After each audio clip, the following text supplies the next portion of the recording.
జై సద్గురు ప్రభు మహారాజుకు జై. శ్రీ ఆచల సిద్ధూరం సద్గురు స్వాముల వారికి జై. ఈరోజు నీ ప్రశ్న ఈరోజుది కాదు, అనాది నుంచి మానవ జాతి భూమి మీద సృష్టింపబడినప్పటి నుంచి నాది నేను అనే అభిమానం కలిగినప్పటి నుంచి, అంటే ముందు కొంతకాలం మానవులు నాది నేను అనేటువంటి భ్రాంతి కానీ అభిమానం కానీ లేకుండా బతికారు కొన్నాళ్ళు. అంటే అంతటువంటి ఈ మనసు లేని స్థితి. మనసు ఉన్న వారి యొక్క ఆకలి, నిద్ర, భయం 5-4 మాత్రమే పనికొచ్చే మనసు ఉండింది.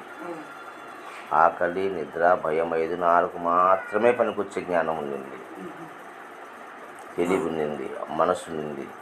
ఆ మనసు అంతా ఆ నాలుగు ఆట చుట్టూనే తిరిగింది. ఆ 4 చుట్టూ తిరిగినంత వరకు ఈ మనిషికి కష్టాలని కానీ, బాధలని కానీ, తారతమ్యాలని కానీ, నీవు నేను భేదం కానీ లేవు వానికి. ఎప్పుడైతే ఈ 4 దాటుకొని 5వ విషయం నేను, నాది, నా వారు, నా ధనము, నా ఆస్తి, నా డబ్బు, నా ఇల్లు, నా వాకిలి, నా భూములు, నా భార్య, నా బిడ్డలు అనేటువంటి మమకారం ఎప్పుడైతే నాది నాది నాది నాది అని నీకు ఎప్పుడైతే కలిగిందో అప్పుడు పోలికొచ్చింది పక్కింట్లోనికి మనకు. ఇంకే లేకపోతే పోలికే లేదు కదా. ఇప్పుడు ఈ ప్రశ్న ఏమి, కొంతమంది ఎలాంటి వాళ్ళకు మంచి మనసు ఉండదు, వాళ్ళు దుర్మార్గంగా ఉంటారు, వాళ్ళు పిచ్చినారిగా ఉంటారు, వాళ్ళలో మంచితనము మానవత్వము కనపడదు, స్వార్థపరులుగా ఉంటారు. కానీ వాళ్ళు మాత్రం బాగా 10 రూపాయలు డబ్బు సంపాదించుకొని మంచి ఇల్లు కట్టుకొని అన్ని సుఖాలు అనుభవిస్తున్నారు. మరి అయ్యో పాపం అని దయదలిసి దాన ధర్మాలు చేసి మంచి మనసు కలిగి ఉండి ఇతరులు ఏమన్నా సర్దుకొని పోయి ఒరవలేతనం లేకుండా తన బతుకు తాను బతికే ఈ తరగతి వాళ్లకు ఎందుకు ఇన్ని కష్టాలు బాధలు పెట్టినాడు దేవుడు? వాళ్ళు ఏ పూజలు చేయరు, ఏ పునస్కారాలు చేయరు, గురువు కాడికి పోరు, ఒకరి కాళ్ళు మొక్కిందిలే, మరి ఒకరి బిచ్చం పెట్టిందిలే, ఒకరి మంచి చెడ్డ అనేదిలే. ఇదిలో ఏం జరిగినా కూడా వాళ్ళ కుటుంబం వాళ్ళ వరకే చూసుకొని వెళ్ళిపోతుంటారు తప్ప వేరే విషయాల్లో తలదూకుండా ఉండారు కదా. వాళ్ళే బాగుండారు, అంతా నా వాళ్ళే, నేను కూడా 10 మందికి సేవ చేయాలా, నేను కూడా మంచిగా ఉండాలి అనుకునేవాడు ఎందుకు నలిగిపోతున్నాడు అనేది నీ ప్రశ్న.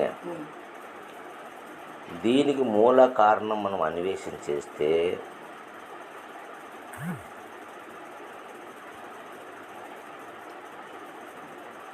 ఎప్పుడూ ఎలాంటి తారతమ్యాలు లేవు, ఎలాంటి పోలికలు లేవు. ఎప్పుడైతే మనము ఈ నాది నేననేటువంటి అభిమానము చేత ఇరుక్కున్నామో అప్పుడు పోలికొచ్చింది. వాడికన్నా నేను బాగుండాలా, నాకన్నా వాడు బాగుండాలా, వాడు ఎక్కువ ఉండాలి, నేను తక్కువ ఉండా, నేను ఎక్కువ ఉండా, వాడు తక్కువ ఉండాడు అనే భావంతో ఉండాలి. ఇక్కడ అన్నీ ఒకేలాగా లేవు. నువ్వు ఒక్కదానివే కష్టపడ్డంలే, నీకు పైన ఉండారు, నీకు కింద ఉండారు, నీకు పైన ఉండారు, నీకు కింద ఉండారు. అంటే నువ్వు పైనోని చూసి మాత్రమే ఈర్ష్యపడుతున్నావు తప్ప నీ కిందోని చూసి మనసులో భావన కలుగుతుంది. ఈర్ష్యలేదు కాదు, ఒక భావన కలుగుతుంది కదా.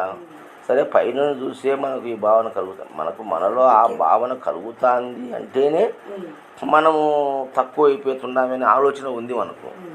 ఈర్ష్యని పక్కన పెట్టు, ఆలోచన అయితే ఉంది కదా. ఎందుకు ఇట్లా ఉండారు, లేదు నా కోసం కాదు సమాజం కోసమైనా అడుగుదాము అనే ప్రశ్న వేసుకున్నప్పటికీ దీని గురించే నిజం తెలిస్తే నిత్యముక్తుడు అనేటువంటి బుక్ నేను రాసిన బుక్ నీ కాడ ఉందే.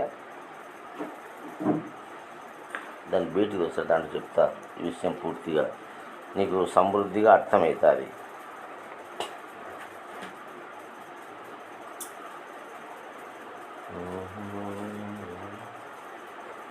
ఉండాలి చూడు, నన్ను బైండింగ్ చేసినావు.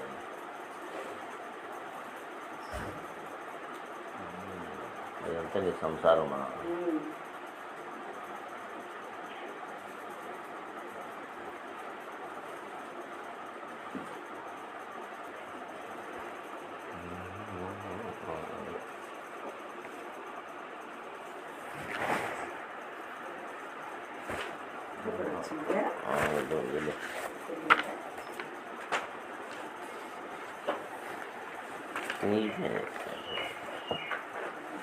ఇదేలే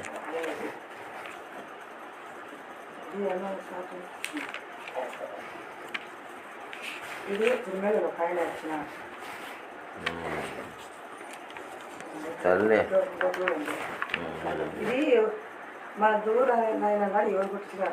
ఇది విమల పూర్ణబోధ శతకం దూరం స్వామి రాసింది.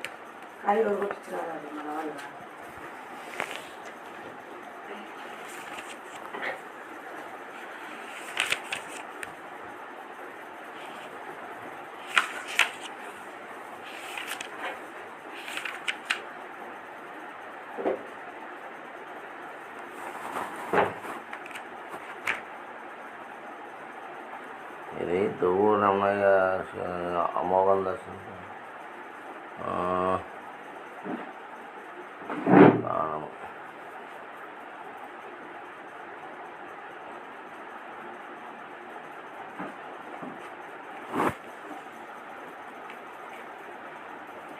ధర్మవరంలో కొట్టించినారు. ఇది ధర్మవరం చిదంబరప్ప వాళ్ళు రాసింది స్వామి రచన. దూరం స్వామి రాసినాడు. దీన్ని ధర్మవరం వాళ్ళు ప్రింట్ చేసినారు.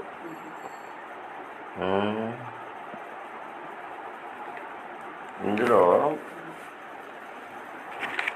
మానవ స్థితిగతులపై శ్రీ ప్రజ్ఞాన విలక్షణ డాక్టర్ శ్రీనివాసాచార్య సద్గురు స్వాములు వారి వివరణ. నువ్వు అడిగిన ప్రశ్నే, నువ్వు అడిగిన ఇదే నాకు 15 సంవత్సరాల పూర్వము నాలో కలిగినప్పుడు నేను దీని మీద ఒక సబ్జెక్ట్ రాసిన. అది ఈ బుక్లో ప్రింట్ చేయించిన. మానవ స్థితిగతులపై. మానవ స్థితిగతులు అంటే ఒకడు ఎక్కువ, ఒకడు తక్కువ, ఒకడు సావుకారు, ఒకడు పేదవాడు, ఒకడు గుణవంతుడు, ఒకడు గుణహీనుడు, ఒకడు దుర్మార్గుడు, ఒకడు కరుణామయుడు, ఒకడు ప్రేమమయుడు. ఇట్లా ఈ మానవుల యొక్క స్థితిగతులపైన శ్రీ ప్రజ్ఞాన విలక్షణ డాక్టర్ శ్రీనివాస సద్గురు స్వామి వారి వివరణ అని. ప్రశ్న చూడండి. ఈ జగత్తునందు 84 లక్షల జీవరాశులు ఉన్నాయి. అందులో మానవుడు గొప్పవాడిని శృతులు పెద్దలు తెలుపుతున్నారు. ఈ మానవుడిలో కూడా అనేక రకాలుగా ఎన్నో మార్పులతో అనేక చిత్తులతో అనగా పొట్టి పొడుగు రంగు రూపు పేద ధనిక జ్ఞాని అజ్ఞాని మొదలగు స్థితిగతులు కలగడానికి గల కారణం ఏమై ఉంటుందని శిష్యులు అడుగగా తెలిపిన వివరణ.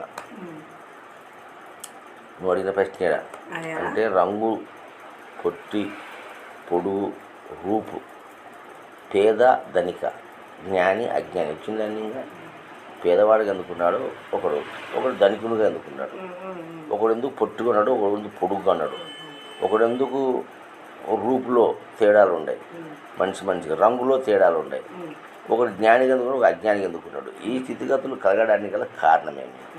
అందరూ పుడుతున్నారు భూమిపైన, దీనికి కారణమేమి? ఎందుకు ఇలా తారతమ్యంగా ఉండారు ప్రజల్లో? మనోభావాలు అయితేనేమి, శారీరక భౌతిక కాయము నుంచి మొదలు పెట్టుకుంటే అంతర్గతంగా భావాలుతో సహా తన భౌతికమైనటువంటి భోగ భాగ్యాలతో సహా అన్నిటి విషయాల్లో ఈ తారతమ్యం ఎందుకు వచ్చింది? అందరూ ఒకే స్థానం నుంచి వచ్చిన వాళ్ళే కదా. వీళ్ళకందరికీ ఎందుకు ఇట్లా మార్పు జరుగుతున్నాయి? ఇందులో కూడా ఇంకోటి ఉంది. ఒక తండ్రికి 9 కొడుకులు పుడితే 9 ఒకే చేతిలో లేరు. మళ్ళా ఇప్పుడు తండ్రిని ఏమో నలుగురికి ఆస్తి సమానంగా ఇచ్చింటాడు. ఒకడు పోగొట్టుకుంటాడు, ఒకడు పెంచుకుంటాడు, ఒకడు నలిగిపోతుంటాడు, ఒకడు అప్పుల్లో ఉంటాడు. 4 రకాలుగా ఉండారు. నలుగురికి 4 భావాలు ఉన్నాయి. నలుగురు మనసు ఎప్పుడు ఒకటి కావడంలే. ఎవరు ఆలోచన తీరు వాడిది. వాడి మాట ఈనాడు, ఈయన మాట వాడినాడు. ఇట్లా ఉండాలి. దీనికి కారణమేమి అనేటువంటి ప్రశ్నలో పై విషయాన్ని గురించి ఆలోచించగా సకల శాస్త్రములు సర్వమతములు మానవుని స్థితిగతులకు త్రివిధ గుణములు అనగా సత్వరజో తమో గుణములు మరియు సంచిత ప్రారంభ ఆగామి కర్మలు కారణమని తెలుపుతున్నాయి. ఏది శాస్త్రాలు, వేదాంత గ్రంథాలన్నీ కూడా చెప్తున్నాయంటే 3 గుణాలు ఉంటాయి. సత్వగుణము, రజోగుణము, తమో గుణం ఉంటుంది. ఆ గుణము జన్మతః మనకు కలుగుతుంది. ఏమి ఏ టైంలో ఏ గుణముతో ఉండి ఆ తండ్రి బీజం వేసినాడో, ఏ గుణముతో ఉండి ఈ తల్లి ఇత్తనం నాటించుకుందో, ఆ మనో వికాసం వల్ల ఆ సంకల్ప వికల్పాల వల్ల కూడా ఈయన గుణగుణాలు మారేదానికి అవకాశం ఉంది. ఒకడు సత్వగుణంతో పుడతాడు, ఒక రజోగుణంతో పుడతాడు, తమో గుణంతో పుడతాడు. ఆ గుణాలు ఎక్కడ ఉంటాయంటే నీ యొక్క జన్మస్థలమైన ఆదిలోనే వచ్చి చేరినాయి నీలో. అవి ఎట్లా చేసినా పోవు. అవి ఏందో పుట్టుతో వచ్చినట్టు పుట్టలు పెడితే పోతుందని శాస్త్రం చెప్తారు పెద్దలు. అట్లా జన్మతః వచ్చింది పోదు. అది రంగు, రూపు, పొట్టి, పొడుగు, మరి గుణము ఇవి పోవు అన్నమాట. నువ్వు ఎంత మేకప్ చేసినా ఆ మేకప్ రోజుసేపు ఉంటాయి కానీ మళ్ళీ స్వగుణం బయటపడుతుంది. ఆ స్వగుణం బయటపడుతుంది. నువ్వు ఎన్ని ఏషియాలు వేసినప్పటికీ డ్రామా పరంగా ఆ డ్రామా అయిపోయిన దొరికే ఉంటావు ఆ ఏషియంలో. అది వస్తేనే నీ స్వగుణం వస్తుంది కదా, బయటపడుతుంది కదా. అట్లా ఇది కూడా అట్లా ఉందిమ్మా. దీనికి పెద్దలు త్రివిధ గుణములు ఉన్నాయి. 3 గుణాలు సత్వగుణము, రజోగుణము, తమో గుణం అనేవి మనకు జన్మతః ఉంటాయి. ఆ గుణాన్ని అనుసరించి మనం నడుచుకుంటుంటాం. మన ప్రవర్తన కానీ, మన మాట కానీ, మన మనస్సు కానీ అన్నీ కూడా ఆ గుణానికి లోబడే పనిచేస్తూ ఉంటాయి. ఎట్లా అంటే ఒక కూరలో మనము ఉప్పు, కారము, అన్నీ పులుపు, ఒగురు అన్నీ ఉన్నప్పటికీ ఏది ఎక్కువైతే ఆ రుచి అంటాం. పప్పులో ఉప్పు ఉప్పు ఉంది అంటాం. అంటే మిగతాయి లేవా? మిగతాయి ఉన్నప్పుడు ఉప్పు ఉంది అంటాం. మిరపకాయలు ఎక్కువ పడితే కారం ఇంత మంట చేసినావు అంటాం. అయితే మిగతాయి లేవా? ఉన్నాయి. చింతపండు ఎక్కువ వచ్చింది అనుకో, పుల్లగా ఉంది, ఏం చేసినావు మేము పప్పు నువ్వు అంటాం. అంటే అందులో మిగతాయి కూడా ఉన్నాయి కానీ పులుపు ఎక్కువైంది, ఎక్కువైంది. అట్టనే నీలో కూడా మనిషిలో కూడా సత్వ, రజో, తమో గుణం 3 ఉంటాయి. ఏది ఎక్కువైతే అది ప్రదర్శన జరుగుతుంటారు, బయట కనపడుతుంటుంది. నాలో సత్వగుణం ఎక్కువ ఉందనుకో, ఒక మంచితనము, ఓర్పు, సహనము, క్షమాగుణ సంపత్తి, అంటే ఎవడు ఏమన్నా దుబ్బుకొని పోవడం, తర్వాత పోటీ పెట్టుకోకపోవడం వాళ్ళతో వీళ్ళతో. నాకు దేవుడు ఇచ్చిన కాడికి బాగానే ఉండాలి, నాకేమైంది వాళ్ళతో ఎందుకు నేను పోటీ పెట్టుకుని పరిగెత్తాలా? వాళ్ళ కాళ్ళు ఎంత పొడుగు ఉన్నాయి, నా కాళ్ళు ఎంత పొట్టి ఉన్నాయి, నేను వాళ్ళ కూడా పరిగెత్తగలనా? ఎంతసేపు పరిగెత్తావు? నీ నడక నీది, నడుచుకుంటా పో. వాళ్ళ నడక వాళ్ళది. వాళ్ళని ఎది చేసుకొని దాటుకొని పోవాలనుకుంటే ఆయాసపడతావు. వాటర్ పడితే కాళ్ళని తట్టుకుంటే కింద పడి మూతిపళ్ళు రాలుతాయి. అవునా కదా? కాళ్ళ చేతులు కూడా ఇరుగుతాయి.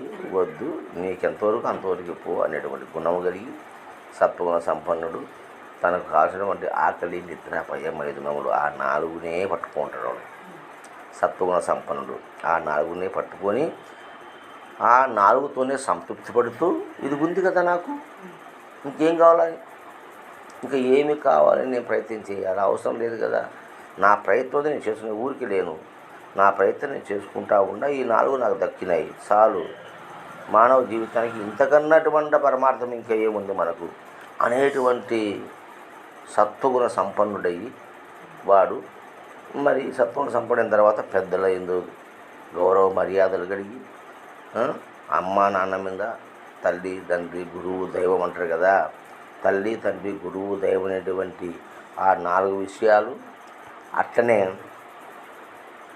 చతుర్విధ పురుషార్థం అటువంటి మనకు చతుర్విధ పురుషార్థాలు ధర్మ, అర్థ, కామ, మోక్షములను మాత్రమే నడుచుకుంటూ ఆ మార్గంలో నడుచుకుంటూ తల్లి, తండ్రి, గురువు, దైవం అనేటువంటి ఆ 4ను పాటిస్తూ నలుగురు నోట మంచితనముగా, అందరికీ మంచిగా ఎవడు ఉండలేడు, కొంతమంది అట్లా 10 మందిలో ఒక మంచివాడుగా ఉండి తన పని తాను చేసుకుంటూ ఒక జోలికి పోకుండా, కొట్లాటలు పెట్టుకోకుండా, గీసులాటలు పెట్టుకోకుండా, తనకు నష్టము జరిగినా పర్వాలేదు అని సర్దుకొని పోయే గుణము కలిగి, మరి అందరి ఎడన ప్రేమ దయ కలిగి ఉండి, శత్రువును కూడా ప్రేమించేటువంటి గుణము కలిగి ఉండేవాడు సత్వగుణ సంపన్నుడు. ఇక రజోగుణం కూడా ఉంటాడు.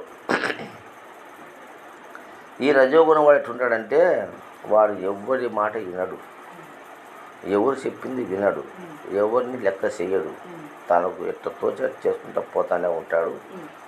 చెడ్డరాడిని కూడా వాడు వినడు, చేసుకుంటూ పోతాడు. వానికి కోపము, రోషము, పౌరుషము, వానికి ఎప్పుడు గలాటలు, తర్వాత అందుకని నేను గొప్పగా ఉండాలనేటువంటి డాంబికాలు, ఇలాంటివన్నీ రజోగుణంలో ఉంటాయి.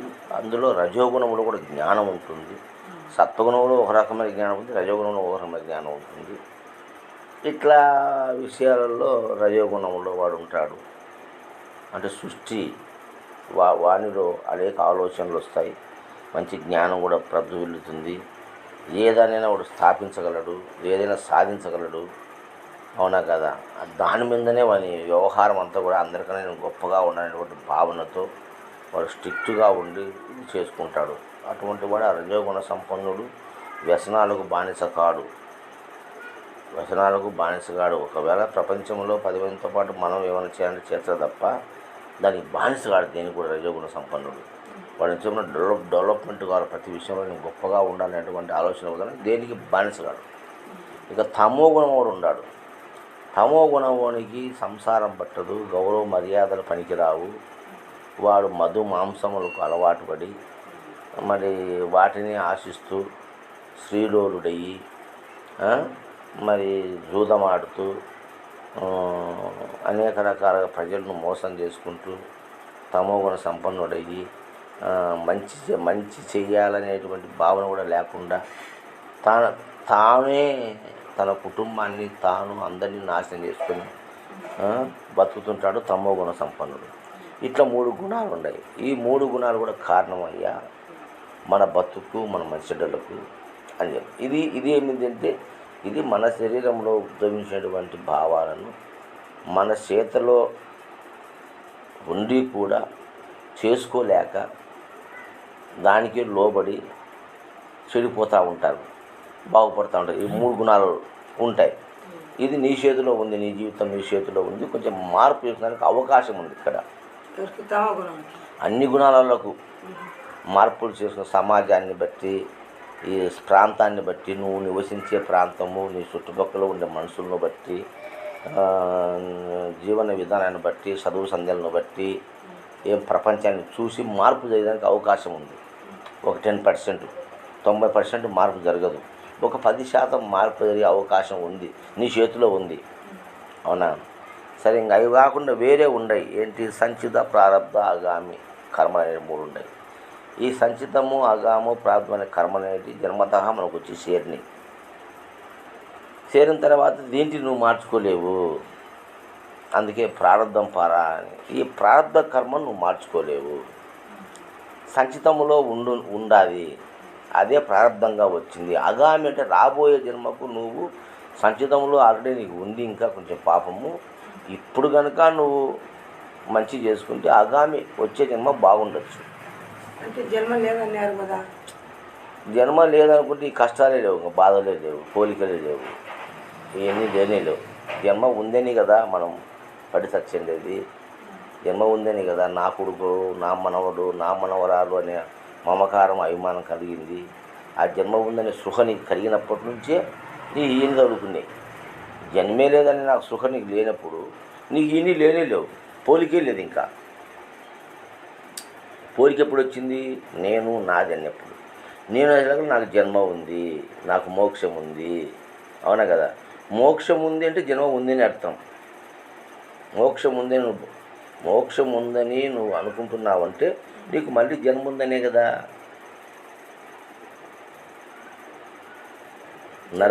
జన్మంగా లేదన్నారు కదా అన్నారు పెద్దలు, కాదని చెప్పలే. జన్మ లేదనే భావన నీకు దృఢమైతే మోక్షం ఎందుకు నీకు? ఇంకా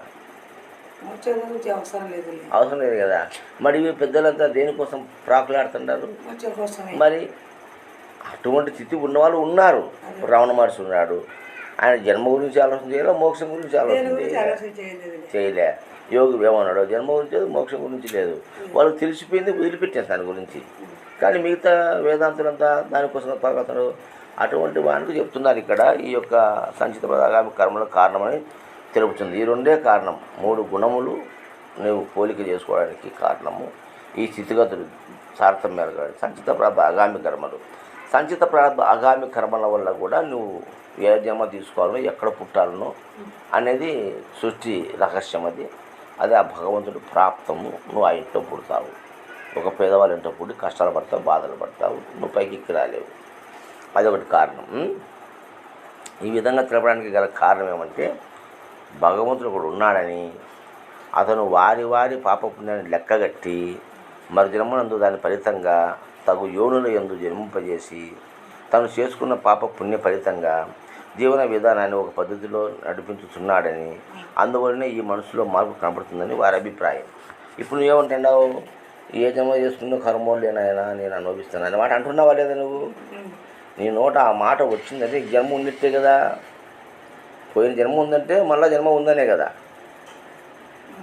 పోయిన జన్మలో నేను ఏం పాపం చేసుకున్నానో, ఏ జన్మలో ఏ పాపం చేసుకున్నానో, నాకు ఈ కష్టాలు ఈ బాధలు పెట్టినాడు దేవుడు అనే మాట ఒక సందర్భం మనకు వస్తుంది కదా.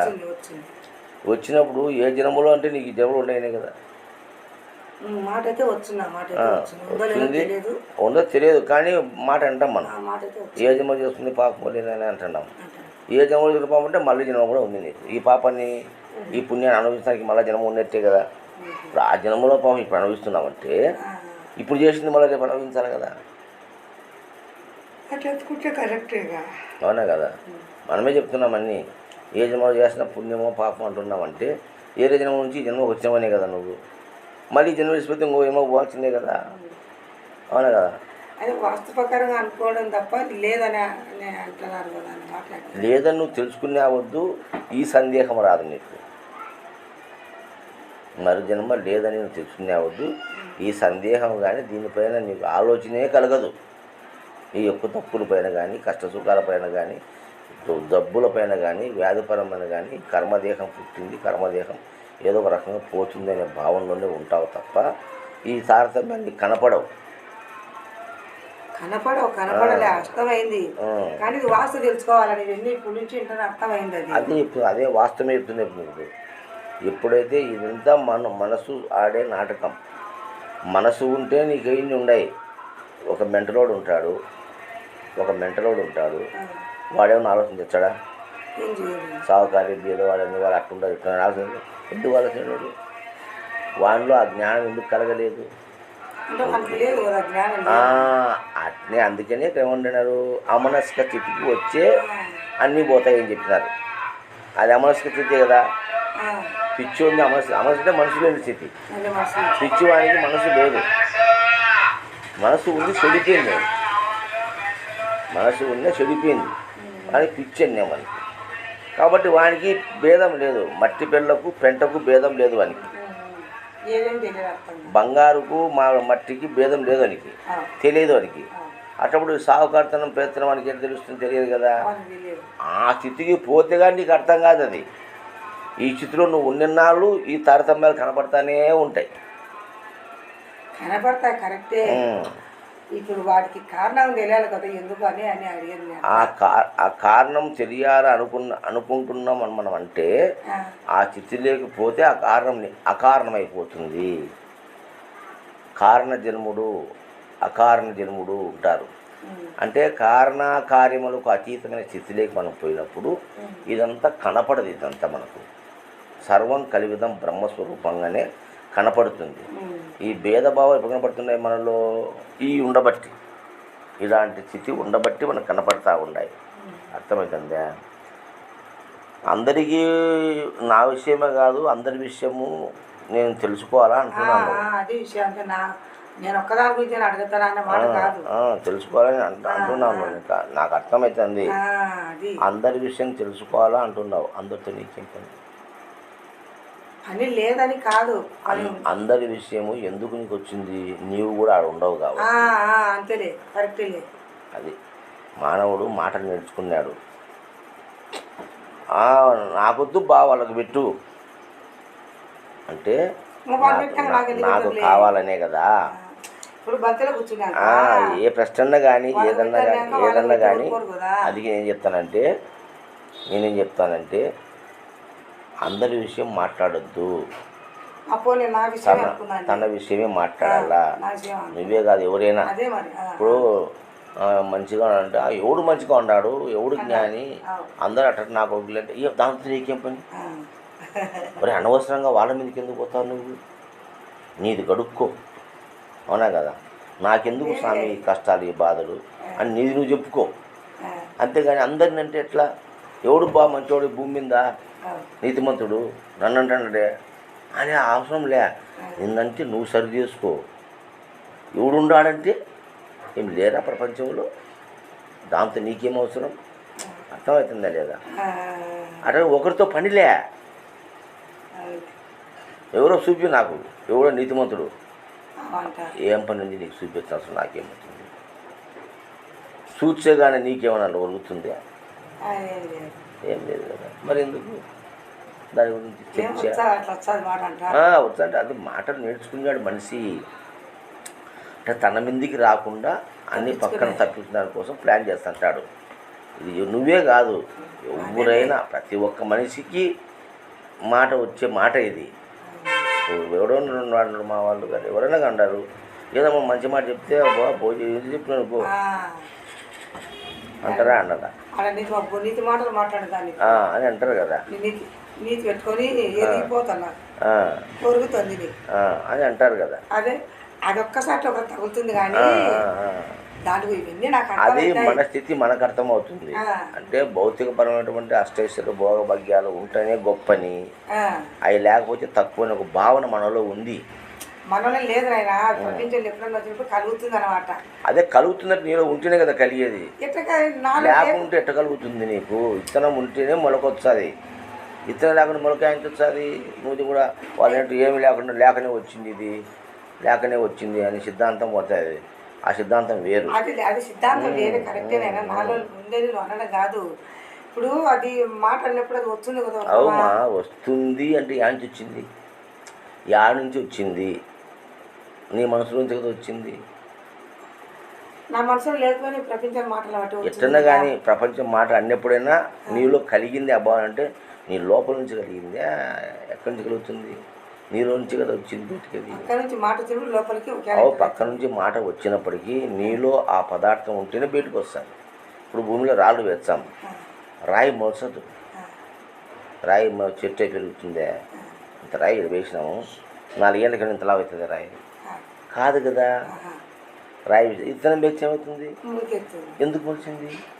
విత్తనాన్ని మొలిపించే శక్తి మట్టిలో ఉంది, రాయిని మొలిపించే శక్తి మట్టిలో లేదు. అట్లా ప్రజలు ఎన్ని మాటలు అన్నా నీలో మొలిచే శక్తి ఉంటే అది మొలుస్తుంది. దానికి మనము అవకాశం ఇవ్వకుండా మహానుభావులు ఉంటారు. ఇప్పుడు రమణ మహర్షి 170 మాటలు చెప్పండి ప్రపంచం అంతా పోయి, అయిపోయి మన దాని గురించి మాట్లాడతాడా? దాని గురించి ఆలోచన చేస్తాడా? బా వాళ్ళందరూ అంటున్నారు ఎందుకైంది నాకు ఇట్టని అని ప్రశ్న వేసుకుంటాడా? లేదు కదా. ఆ గుణము లేనప్పుడు మనకు ఎదుటి మనిషి కనపడడు, ఎదుటివాని అందం కనపడదు, ఎదుటివాని ఐశ్వర్యం కనపడదు, ఎదుటివాని గొప్పతనం కనపడదు, ఎదుటివాని మంచితనం కనపడదు. ఏంటి మనకు కనపడవు? మనిషి మాత్రమే కనపడతాడు. వానికి సంబంధించిన ఏది మనకు కనిపించదు. వాడు సీఎం అయినా పిఎం అయినా నా ఇంటికి వచ్చి గ్లాస్ మంచినీళ్ళు ఇస్తారని వాడు వచ్చి పరిగెత్తబోయి కుర్చీ తెచ్చివేసి పూలమాల తెచ్చివేసి నో. ఇది ఎందుకుంది నీలో? వాడు గొప్పవాడనే భావన నీలో ఉంది కాబట్టి అవన్నీ జరిగినాయి. ఇది నీకు అనుకోకుండా నువ్వు చేస్తావు అన్నీ. అర్థమైందా? భిక్షగాడు వస్తే ఎట్ట చూస్తావో పిఎం వచ్చిన అట్ట చూడగలిగేది, అది జ్ఞానం అంట. తారతమ్యం లేదు అక్కడ. ఇతర దేశాల నుంచి వచ్చిన రమణ మహర్షి జొన్నికి ఆ ఊరుడు వచ్చినాడు, ఇద్దరు నేను ఒక మాట చూసినాడు. ఏమా స్వామి మేము ఎక్కడి నుంచో వచ్చినాము, మాతో మాట్లాడండి. ఆయన మాట్లాడలే. నేడేం పడింది నాకు, నీకు ఏమవసరం? వచ్చినావు కదా, చూసినావు కదా, పో. ఏం చెప్పాలి నీకు? కాబట్టి సీఎం అయినా పిఎం అయినా పేదవాడైనా మాతా భిక్షాందేహని వచ్చిన అందరినీ ఒకే దృష్టితో చూడగలిగేటువంటిది అది యోగితత్వం అంటారు. అట్టి స్థితి నీకు వస్తే అన్నిటి నువ్వు అలాగే చూడగలుగుతావు. ఆ భావన నీలో అసలు కలగదు. అర్థమైందే? అన్ని చెప్పినా మీరు అసలు మ్యాటర్ బయట తీసుకురాలి. మ్యాటర్ లేదా మ్యాటర్ కాదు. దానికి సమాధానము నీలోనే ఉంది, బయట లేదు. బయట ఉంటే తెచ్చి ఇవ్వచ్చు నీకు. దానికి బయట లేదు సమాధానం. ఎవరిలో ప్రశ్న వచ్చిందో అతనిలోనే సమాధానం ఉంది. తాను నిశితంగా పరిశీలన చేస్తే సమాధానం సమాధానం చెప్పడం కోసం ఈయన్ని మేము చెప్తాం, ఎత్తులాడుకో, ఏదో ఇట్లా అని చెప్తాం, ఎత్తులాడుకో. అది నీలోనే ఉంది. పనికి రాక అర్థం కాకుండా మిమ్మల్ని అడిగేది. అందుకే మళ్ళీ చెప్తున్నాం. అర్థం కాకపోతే 10 సార్లు చెప్తాం. అర్థం కాబట్టి 100 శాతం. లేకపోతే గురువు కాడ 12 గంటలకు పోవాలా? దేనికి పోవాలా? 12 ఏళ్ళకి కానీ జ్ఞానం కలగదు. ఎందుకంటే ఇది మొద్దు బుర్ర, ఇది ఆశ మోహంతో పెరిగింది. ఇరుగు పొరుగు చూసుకుంటానే పెరిగింది, పోలిక చేసుకుంటానే పెరిగింది. చిన్నప్పుడు నా గౌన్ కొత్తదంటే నా గౌన్ పాతదని ఆ నుంచి వచ్చింది ఇది తేడా. వాళ్ళ మా ఇష్టం నుంచి మా అమ్మ కొని తేడా వచ్చింది. అన్నే పుట్టుక నుంచి వచ్చింది ఇది, పోలిక అనేది వచ్చింది. ఇది అంత సింపుల్గా పోతుంది. 60-70 ఏళ్ళు పెంచి పోషించినాం పోలికను, అంత సింపుల్గా పోతుంది. పోదు కాబట్టి అన్ని ఏళ్ళు పట్టింది తెలుసుకున్నాక క్షణం చాలు. ఇంకా అంత సమయం అవసరం లే. ఎప్పుడైతే అది కుదుట పడిందో ఒక క్షణం కూడా అవసరం లే. ఇంకా కుదుట పడుతుంది కానీ దీనికి ఒక ప్రశ్నకు సమాధానం రాలేదే అని. ఏం సమాధానం కావాలి? ఇంతకన్నా సమాధానం ఏం కావాలి నీకు? పోలిక నీలో ఎప్పుడైతే పోతుందో అప్పుడు పోలిక పెడితే పాయ కదా, పోయింది. అదే సమాధానం. ఇంకా మళ్ళీ ఎందుకు వచ్చింది పోలిక నీకు?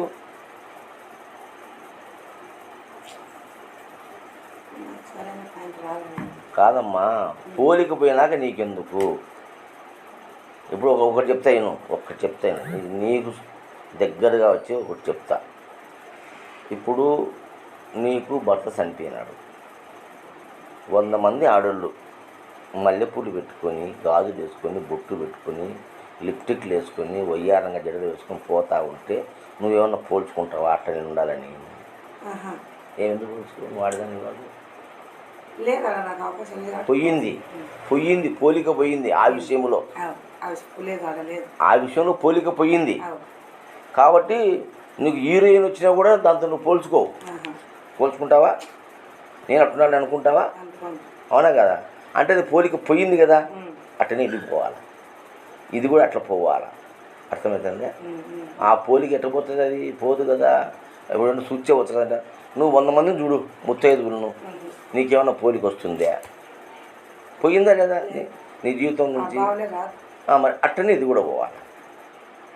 అట్టనే ఈ పోలిక కూడా పోవాలి.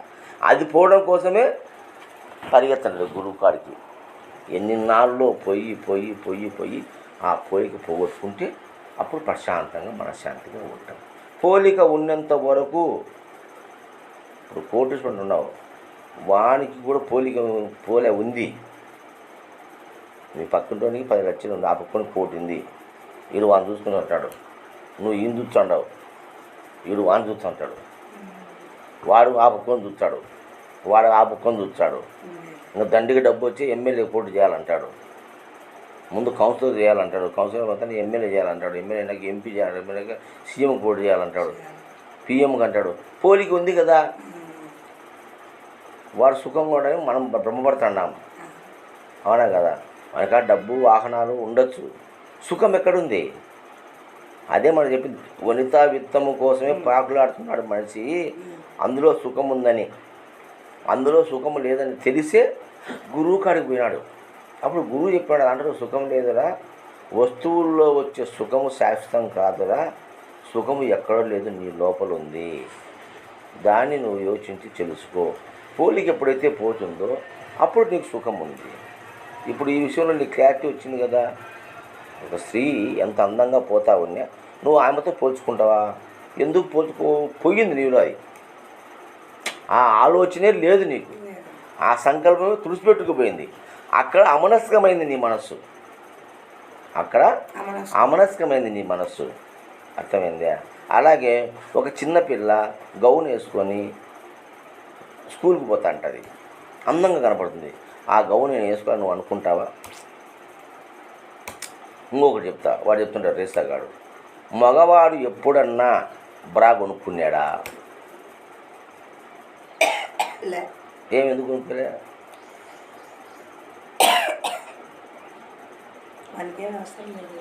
అట్లనే నాకు అవసరం లేదు అనుకుంటున్నా అంటే వాడికి అది అవసరం లేదు, అది వానిలో అది లేదు. ఇప్పుడు నువ్వు ఎట్లయితే ఆ ముత్తైతనాన్ని నాకు అవసరం లేదు అనుకున్నావో అట్లా అంత చిత్తం కావాలి మనసు. ఇది సామాన్యమైనది కాదు బ్రహ్మవిద్య అంటే. అందుకే దీన్ని బ్రహ్మవిద్య అన్నారు. ఇది అర్థమయ్యేది కాదురా స్వామి, ఒక మాట రెండు మాట తెలుసుకునేది కాదు. ఎందుకంటే ప్రపంచం ప్రతి సెకండు ప్రపంచం మనలో దూరుతూ ఉంది, సెకండ్ ప్రపంచం మనలో దూరుతూ ఉంది. మరి అవన్నీ లోపలికి రాకుండా మనం దర్వాజాలు మూసేయాలా? దర్వాజాలు మూసేసి ఆయన రాకుండా చేసుకుంటే తర్వాత దర్వాజాలు తెలుసుకునే రావయ్యి, ముందు మూసేసుకో. అందుకే సాధనలు పెట్టినారు. ముందు ముయ్యాలంటే నీ చేత కాలే కాబట్టి ఉదయం మాంసం తినగాకు, ఒక్కబొద్దుండు, జపం చేయి, ఇదో ఈ దేవుని పేరు జపించు నిత్యం, కూర్చో పద్మాసనం వేసుకొని చెయ్యి అని నవవిధ భక్తులు అష్టాంగ యోగము దానికి చెప్పినారు. ఏది దర్వాజ మూసుకుని దానికోసం ఇన్ని మూసుకున్నావు, దాని నుంచి పూర్తిగా మర్చిపోయినావు. తెలిసినా నువ్వు స్వేచ్ఛ జీవునివి, అవసరం లే, నీకక్కర్లే. అటువంటి పోలిక పోయేంత వరకు మనకు సంశయాలు కలుగుతూనే ఉంటాయి. ఏమో అర్థమైందా? కానీ ఈ దైవ నిర్ణయంలో ఎందరో పెద్దలు ఎన్నో విధాలుగా తెలిపినారు ఇట్లాంటి విషయాన్ని. వారి వారి జ్ఞానానుసారం ఎవరికి తోచిన విధంగా వారు బహు విధాలుగా తెలియజేసినారు. ఎందరూ ఎన్ని విధాలుగా తెలిపినా ముఖ్యంగా మనకు గోచుతున్నవి మూడు విషయాలు. అవి ఏంటంటే, ద్రష్ట దృశ్యము కంటే వేరు అన్నది ఒకటిగా ఉన్నది. ద్రష్ట దృశ్యము కంటే వేరు అనున్నది ఒకటిగా ఉన్నది. ద్రష్ట దృశ్యము రెండు ఒకటి, మిగిలి ఉన్నదంతయు బ్రహ్మయే అన్నది రెండవది. ద్రష్ట అంటే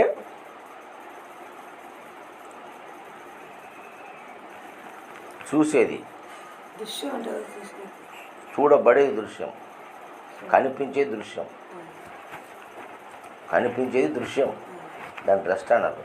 ద్రష్ట అంటే చూసేవాడు, దృష్టి అంటే చూపు,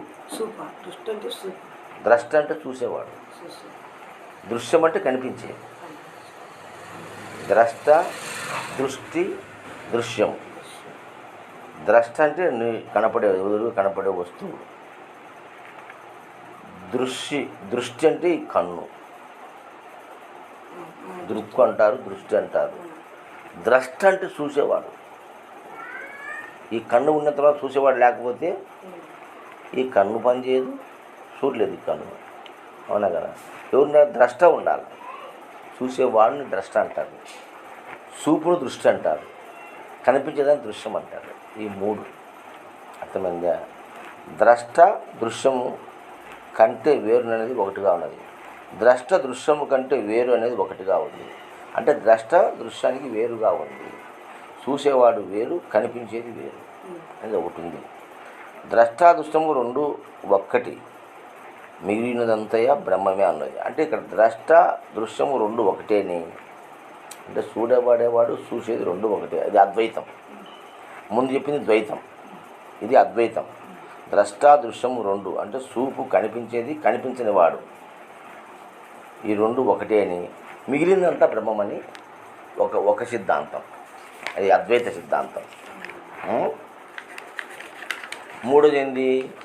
దృశ్యమును వేరుపరిచిన పిదప ఏమీయూ లేనిదే బ్రహ్మం అన్నది మూడవదిగా మనకు కనిపిస్తుంది. అంటే దృశ్యాన్ని తీసేసి ఉన్నదంతా బ్రహ్మమే అనేది మూడు తెలుస్తుంది. ఇందులో మొదటి ద్వైతము, రెండవది అద్వైతము, మూడవది విశిష్ట అద్వైతం. అంటే దృశ్యాన్ని తీసేస్తే మిగతాదంతా బ్రహ్మమే అని చెప్పేది మూడవది. ఇది విశిష్ట అద్వైతము.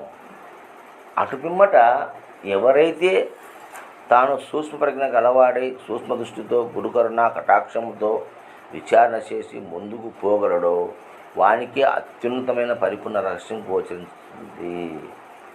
ఎవడైతే ఈ గురు సేవ చేసి సూక్ష్మ దృష్టితో సూక్ష్మ ప్రజ్ఞ గలవాడయ్యి అంతతోనూ పోదు, గురు కటాక్షం కూడా నీకు కలిగినట్లయితే నువ్వు ముందుకు పోగలవు. వాడికి అత్యున్నతమైనటువంటి పరిపూర్ణ రహస్యము గోచరం అవుతుంది.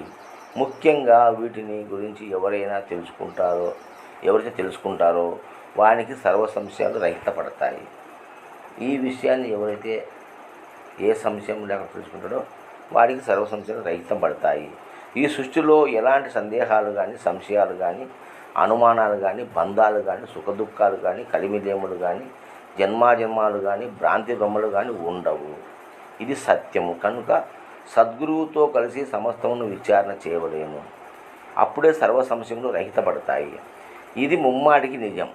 ఈ మాట యందు తిరుగులేదని నా మనంబున నేను గట్టిగా నమ్ముతున్నాను అని ఇది నా యొక్క అనుభవరీత్యా నేను చెప్తున్నాను. ఎప్పుడైతే నీలో సంశయరహితం పోతుందో, సంశయరహితం ఎప్పుడు పోతుంది అంటే పోలిక పోతుందో, పోలిక పోతే సంశయం కలగదు. ఇంకా ఇది ఒక్క విషయం మనం చెప్పుకుందాం. ఎంతమంది ముత్తైలను చూసినా నీకేమైనా సంశయం కలుగుతుందా? పోల్చుకుంటావా? మరి అది రహితమైంది కదా, ఇది అర్థమవుతుంది కదా నీకు. ఇంకా ఎందుకు అంత బలంగా అది రహితమైంది నీకు అంటే నీలో పూర్ణంగా 1% కూడా లేకుండా పోయింది. అది మనసులోనే సంకల్పంలో లేకుండా తీసుకున్నావు.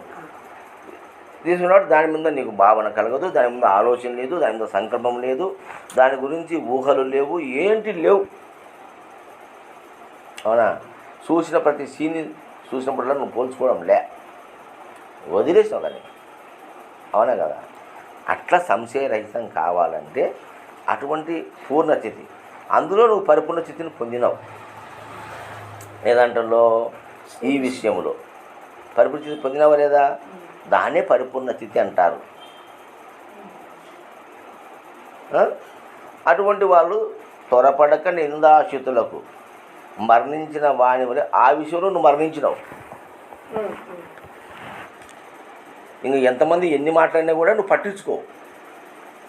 త్వరపడక నిందాచితులకు కూడా నువ్వు భయపడవు, ప్రోత్సహించుకోవు. అవునా కదా? ఇది ఇంతే, సమాజం ఇట్లుంది. అవునా? ఈ సమాజంలో ముత్తైదుకున్న విలువ విధవరాలకు ఇవ్వరు కాబట్టి ఇది ఇంతే. ఈ సమాజం తీర్పు చేసింది, ముద్రించింది, అయిపోయాక దాన్ని అతిక్రమించి నీ మనసు పోదు. ఎందుకు పోదు? ఆడ ఆగిపోయింది నీ మనసు, అక్కడ అమనస్కమైంది నీ మనసు.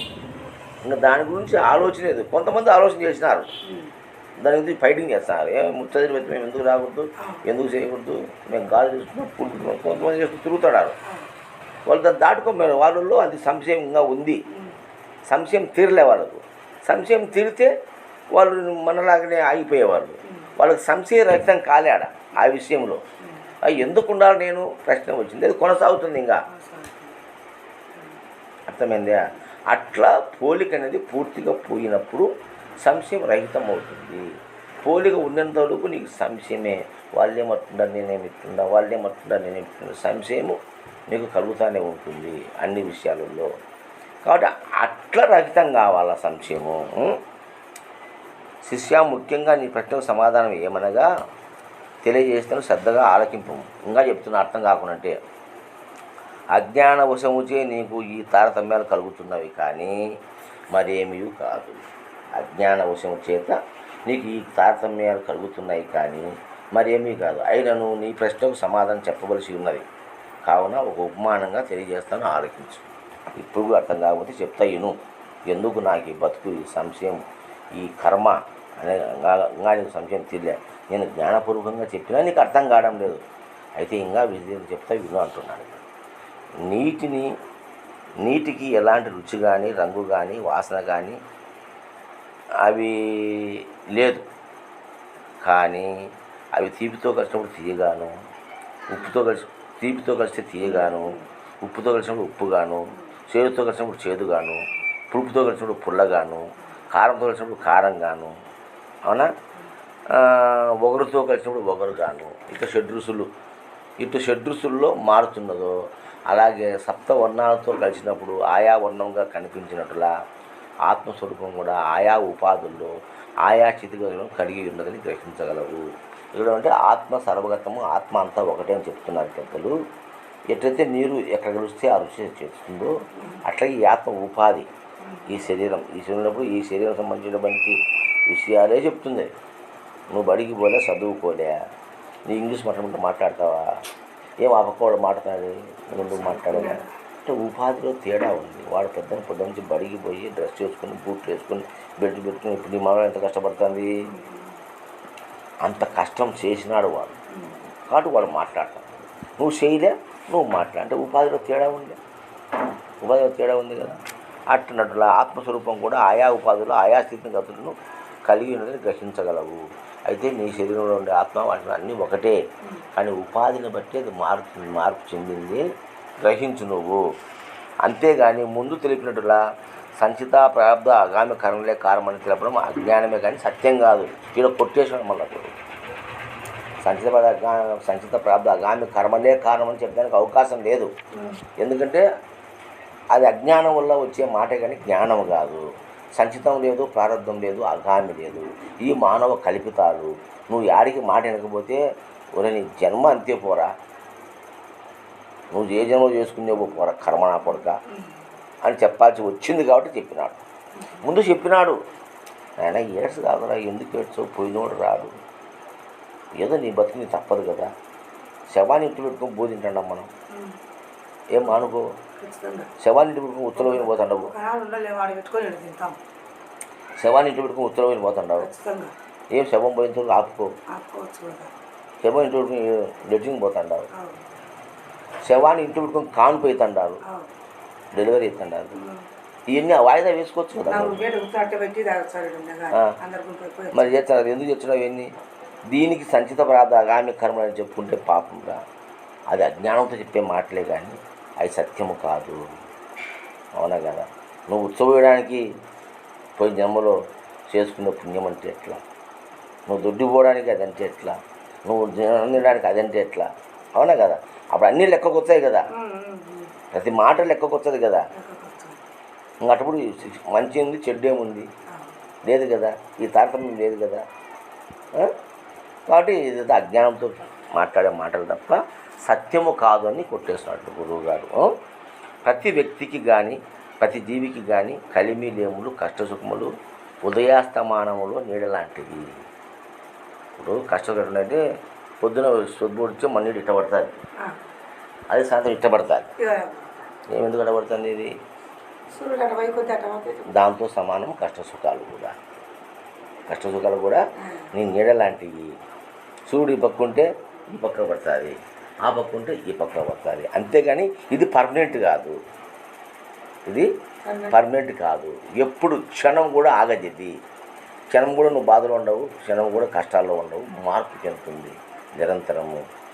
అలాంటి కష్టసుఖాలు నీడ లాంటివి అనగా ఉదయం నీడలో సమస్త ఉపాధి నీడలు పడమడికి అలాగే పడును, అలాగే సాయంత్రం తూర్పున పడును. అదేవిధంగా ప్రతి జీవికి కష్టసుఖాలు వారి వారి పరిధిలో ఈ మార్పు జరుగుతూనే ఉంటుంది. దీనికి వ్యతిరేకం అంటూ ఏమీ ఉండదు. దీన్ని నువ్వు బహు జాగరూకతో యోచించితే కానీ తెలియబడదు. కనుక సూక్ష్మ జ్ఞానంతో సద్గురుముఖేన బోధ పొందితే సర్వము తెలియబడును.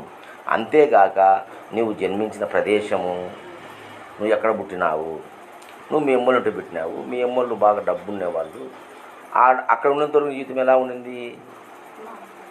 ఈ ఆలోచనలు వచ్చినాయా? లేవు. ఎందుకు లేవు? ఆ స్థానం లేదు. ఈ స్థానానికి వచ్చినావు.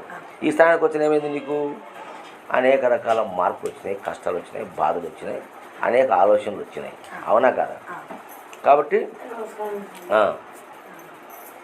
అంతేగాక నువ్వు జన్మించిన ప్రదేశం, పరిసరాలు, సాంగత్యం వల్ల కూడా ఈ కలిమిలేములు ఆధారపడి ఉంటాయి. ఇప్పుడు ఫర్ ఎగ్జాంపుల్కు నీ జీవితం గురించే మాట్లాడదాం. నువ్వు పుట్టింట్లో పెరిగినావు, అపురూపంగా పెరిగినావు, దేనికి కొదవ లేదు, అసలు లేమి తెలియదు నీకు. రేపు కూడా తెలియదు. లేమి తెలియదు. ఓ ఇది లేదే నాకు అనే ఆలోచన లేదు. ఎవరైనా మాట చెప్పినప్పుడు బీదీలకు వచ్చేటప్పుడు ఎట్లాంటిది అనుకుంటా తెలియదు. ఎందుకు?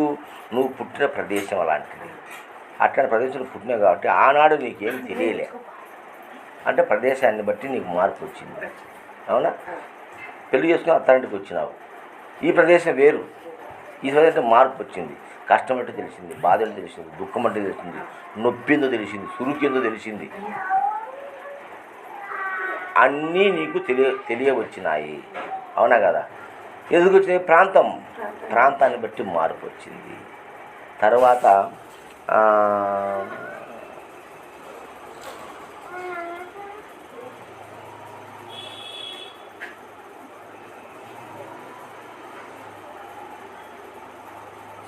ప్రదేశాన్ని, పరిసరాలు, మన పరిసరాలు ఉన్నాయి. ఈ పరిసరాలు నీకేమైంది? ఇక పరిసరాలకు వచ్చానే నీ మూడు కన్నా పక్కింటే మూడు బాగుంటాయి. అద్దములోను, ఐశ్వర్యములోను, అవునా కదా, ఉద్యోగంలోను, మంచి మాటతలోను, తాడుగుతనంలో అన్నింటిలో గొప్ప ఉన్నాడు. పోలికి వచ్చింది కదా. నా మూడు ఉండాలా, ఏం చేసినా నా కర్మ వచ్చింది పడింది కదా ఇక్కడ. కానీ పక్కింటోడు బాగుంది. ప్రాంతం, పుట్టిన ప్రదేశం, పరిసరం. ఈ పరిశ్రమలో నీకు మార్పు కనపడింది. పరిశ్రమలో మార్పు కనపడింది. అంటే ఎదుటోని, పక్కింటోని, ముందుంటోని చూడడం వల్ల వాళ్ళ స్థితిగతులు మనకు లేవే అని ఒక పోలిక వచ్చింది. ఇక్కడ ఏమన్నా నీ భర్తను, పక్కింటి భర్తను నువ్వు పోల్చుకున్నావు. వాళ్ళు బాగున్నాడు, వాళ్ళ మూడు తాగడు, కొట్టడు, వాళ్ళ పిల్లలు ఇంట్లో కూర్చుంటే వాళ్ళ మూడు బయట సంపాదన సాగుతున్నాడు. నాకేం కర్మరా, ఈ బాయిగొడ్లు పెట్టుకొని, ఈ పేడ, ఈ రొత్తు, ఈ పాలు పిండి, రూపాయికి 2 రూపాయలు కక్కుర్తిపడి, సినిమాకు పోకుండా, షికార్లకు పోకుండా, ఒక మంచి పట్టు చీర కట్టుకోకుండా, 10 రూపాయలు పెట్టి కొనుక్కొని తింటే డబ్బులు అయిపోతాయని పిసినాడుతాను బట్టి రూపాయి. ఇదంతా మీ అమ్మాయిగా లేదా నీకు? ఇది ఎందుకు వచ్చింది అంటే పరిసరాల గురించి, ప్రాంతాన్ని బట్టి మారిందా లేదా? పరిసరాలు బట్టి, సాంగత్యం వల్ల కూడా కలిమిలేవులు ఆధారపడి ఉంటాయి. సాంగత్యం. ఇప్పుడు నాతో ఫ్రెండ్షిప్ చేస్తాను, నీకు ఒక మంచి మనస్సు కలిగింది, మంచి భావన కలిగింది, ఒక నిరుత్సాహం పోయింది, ఏదో భగవంతుని దయ వలన గురువు గారు వస్తున్నారు అనే ఒక భావన, ఈ సాంగత్యాన్ని మర్చిపోలేవు. అది చెడ్డ సాంగత్యం. ఒక వ్యభిచారితో సాంగత్యం కలిగింది, ఆమె మాట ముడివాల్సింది కదా. అది కానీ కాకపోయినా కానీ కావాలి పక్కన పెట్టు. అయితే కదా, అంతేకాకుండా 6 నెలలు ఎవరు శ్వాసం చేస్తే వాళ్ళు ఇల్లు వాళ్ళు అవుతారని శాస్త్రం చెప్తున్నారు. అవుతారు కూడా గ్యారంటీగా. అది లేదంటే ఆ సహవాసం మానుకోవాలి. ఆ సహవాసం కంటిన్యూ చేయాలంటే వాళ్ళ మాట మనకు వినాల్సింది. అవునా కదా? ఈ సహవాస సాంగత్యం వల్ల కూడా మనకు మంచి చెడులు అనేవి వస్తాయి. సహ సాంగత్యం వల్ల కూడా అర్థమవుతుందా? ఇట్లా ఈ విధంగా మనము ఇబ్బంది పడడానికి అవకాశం ఉంటుంది. ఈ కలిమిలములు ఇవన్నీ దాని మీద ఆధారపడి ఉంటాయి. పట్టిన ప్రాంతము, ప్రదేశము, నువ్వు ఎంచుకున్న పరిసరాలు, తర్వాత నీ జన్మించిన ప్రదేశము, నీ సాంగత్యం 3 ఉన్నాయి. నువ్వు జన్మించిన స్థానం, నువ్వు ఎంచుకున్న పరిసరాలు, నువ్వు చేసే సాంగత్యం, ఈ 3 ఉన్నాయి నీకు, నీ కష్ట సుఖాలకు కారణం. అవునా కదా? 3 ఉన్నాయి కదా. మొదటిది ప్రదేశం, అక్కడ బాగున్నాడు. తర్వాత ఎంచుకున్నావు, వివాహం అనేది ఎంచుకోబడింది. పరిసరాలు ఎంచుకున్నావు, ఇక్కడ వేరే. తర్వాత నువ్వు నివసించే స్థానం, పరిసరం, ఈ ఈదులో ఒక రకం, ఆ ఈదులో ఒక రకం, ఆ ఈదులో ఒక్కొక్క ఈదులో ఒక్కొక్క రకంగా ఉంది నీకు, ఒక్కొక్క విధంగా ఉంది. పరిసరాల్లో కూడా మార్పు వచ్చింది. తర్వాత సహవాసంలో కూడా మార్పు వచ్చింది. ఒక్కొక్క సహవాసం ఒక్కొక్క విధమైనటువంటి భావనలు, ఒక విధమైన కష్టాలు. ఆపక దుఃఖపో, ఇన్నే మాకన్నా దూగాల నువ్వు. కాబట్టి మార్పు అనేది సంభవిస్తూ ఉంది. అవునా కదా? మనం ఎన్నుకునే సహవాసాన్ని బట్టి కూడా మనలో మార్పు సంభవిస్తుంది. అది చెడ్డని తెలుసుకుంటే ఇంకొక సహవాసం, ఈ సహవాసం వదిలేస్తాం. అట్లా ఎంతోమంది సహవాసం వదిలేసినాం. అవునా కదా? ఇవన్నీ కారణం కదా ఈ స్థితికి. అవునా కదా? ఉంటాయి. ఇక ప్రాపంచిక విషయానికి వస్తే లోబి ధనవంతుడుగాను, సహృదయుడు బికారిగాను ఉండును. ఎందువలనగా లోబి ధనవంతుడుగా ఉంటాడు. లోబి ధనవంతుడుగా ఉంటాడు. సహృదయుడు బికారిగాను ఉండును. ఎందువలనగా లోబికి కూడబెట్టడం తప్ప ఖర్చు పెట్టడం తెలియదు. లోబి కూడబెట్టడం తప్ప ఖర్చు పెట్టడు. మన కాడ 9 రూపాయలు ఉంటే 1 రూపాయి దానికి అడుక్కోనైనా జమ చేసి ఎత్తిపెట్టాలంటాడు లోబి. సహృదయం అంటే 9లో 4 పోనీ 5 ఉంటే సార్లే అనుకుంటాడు వీడు. ఈ 4 ఖర్చు పెట్టురా, 5 రూపాయలు ఎత్తిపెట్టుకో అంటాడు ఎవడు? సహృదయుడు. లోబి 9 ఉంటే 1 రూపాయి అడకచ్చైనా యాడ్ చేసి, లేదా ఒక పూట తినడం మానేసి ఆ రూపాయికి పచ్చుండి గ్లాస్ మంచిని తాగి దాన్ని యాడ్ చేసి 10 రూపాయలు ఎత్తి పెడతాడు లోబి. సహృదయం ఏంటంటే 9 రూపాయలు కదా, 4 రూపాయలు పెట్టు ఖర్చు, 5 ఉంటుంది మనకు అంటాడు సహృదయుడు. వాడికి కూడబెట్టడము, దీనికి ఖర్చు పెట్టడం తప్ప రెండో విషయం వాళ్ళకి తెలియదు. అందువల్ల మానవులలో ఈ తారతమ్యం ఉంటుందని గమనించగలరు. అర్థమైందే? చేప ఒక జాతికి చెందినప్పటికీ అది నివసించే ప్రదేశాన్ని బట్టి వాటి నిధులు వేరువేరుగా ఉంటాయి. ఎట్లనా కాలువలో ఉన్న చేప, బావిలో ఉన్న చేప, బుడదలో ఉన్న చేప, చెరువులో ఉన్న చేప, నదులలో ఉన్న చేప, సముద్రంలో ఉన్న చేప, వీటన్నిటికీ వ్యత్యాసం ఉంది. ఎందువలనగా బురద గుంతలో చేప కొంతకాలంలోనే నీరు ఆవిరైపోగా తన బతుకు తెల్లారుతుంది. కాలువలో ఉన్న చేప కొన్ని నెలలు, చెరువులో ఉన్న చేప 1 సంవత్సర కాలం, జీవనదులలో ఉన్న చేప ఇంకా ఎక్కువ సంవత్సరాలు జీవించి తన బతుకును సాధించును. కానీ సముద్రంలో చేప మాత్రము తన జీవించడానికి కొరత లేకుండా ఉంటుంది. కానీ మరణం మాత్రం అన్నిటికీ తప్పదు. ఇది సత్యం. ఈ జగత్తులో ఒక జీవి బ్రతకాలంటే ఇంకొక జీవిని చంపాలి. ఇది సిద్ధాంతం. కావున సర్వజీవులలో సర్వేశ్వరుడు ఉన్నాడన్నమాట అవాస్తవం.